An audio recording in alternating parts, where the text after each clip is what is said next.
So, don't make excuses. There's always something you can change. There's always something in your control. There's always something that you could have done better to lead to more optimal results. You're never gonna always get the best results. You're never gonna always get good results.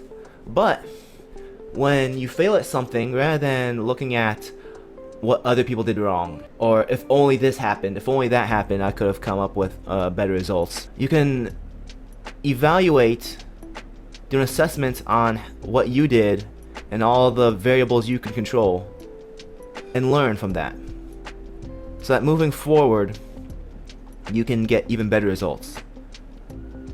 It's right now it's very popular to just make a bunch of excuses and play a victim. And the ironic thing is that a lot of these people who are making excuses and playing victim are literally millionaires. Literal millionaires, or at least people who make six figures, who are on TV on a regular basis. 6 figures or more. Millionaires, most of them millionaires. Like talking about how like they're oppressed and this and that, and they literally have like TV shows. But the part I don't like about their messaging is that they're teaching other people, rather than figuring out a solution, rather than figuring out a way to move forward and persevere, they talk about, they want to spread the idea of victimhood. There's a book I was reading, Steve Magnus, Do Hard Things. And in this book he talked about like studies on animals, like one of them on dogs. So the study on the dogs, they had 2 groups of dogs. One group, they would shock, and then the other group, they would shock, but if the dog would, I can't remember, it's like they pressed against the wall, then the shock would stop. The group of dogs that would just get shocked and they had nothing to do, they basically got to the point where they would just lay there and like not do anything about it, like just kind of like tough it out, just kind of want to get through the moment. And the other group, the one that was able to do something about it, once they figured out, okay, this is how to turn off the shocking, they would immediately do that. Then they moved them to a different area where the dogs were, like, rather than being in a fenced-in position, it had three walls to the fence. One wall was not even there. There was no button to turn off the shocking. There was a wall missing from the fence.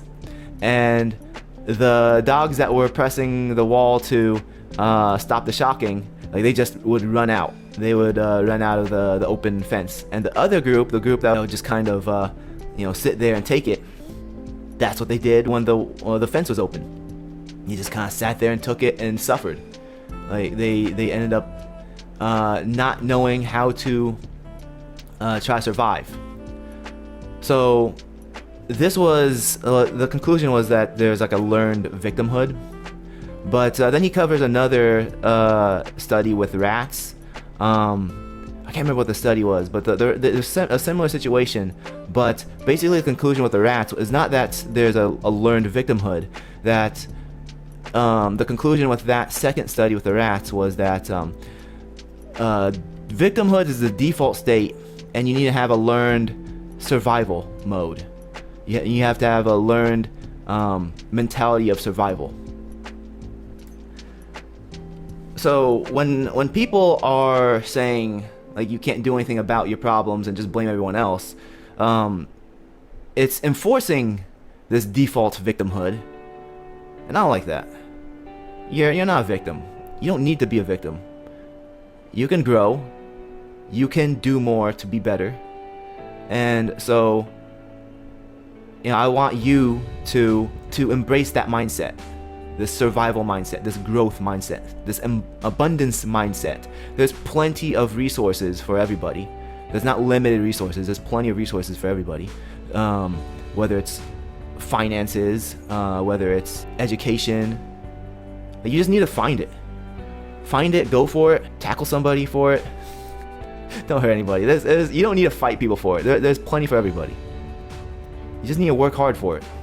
And that reminds me of another. So I'm in an entrepreneur group, and the leader of the group, who's leading us to be better entrepreneurs. He has his own channel, his YouTube channel, Ummapreneur. It's like a Muslim entrepreneur channel, and he said he's interviewed like over 100 successful Muslim entrepreneurs, and he said the one thing that he can like connect the dots to that all of them have that led them to success is that they believed in themselves. That's the main thing that led to all their success, is that they believed in themselves. Like if you doubt that you can succeed, then you're not going to succeed. You have to have belief in your success. So anyways, do that. Go join a gym, work out, punch a punching bag, spar with people, get tough, do better, have fun with people. Even if you're introverted just means that you get drained when you're around too many people for too long. You need to recharge on your own, but you still need people. You can't be happy on your own. Get around people.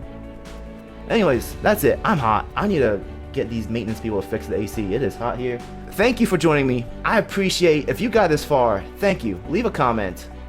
I'll give you if you leave a comment, I'll give you a comment heart. If you didn't make it this far, then you didn't see this message. Oh well, that's fine. Thank you. Salam. Goodbye.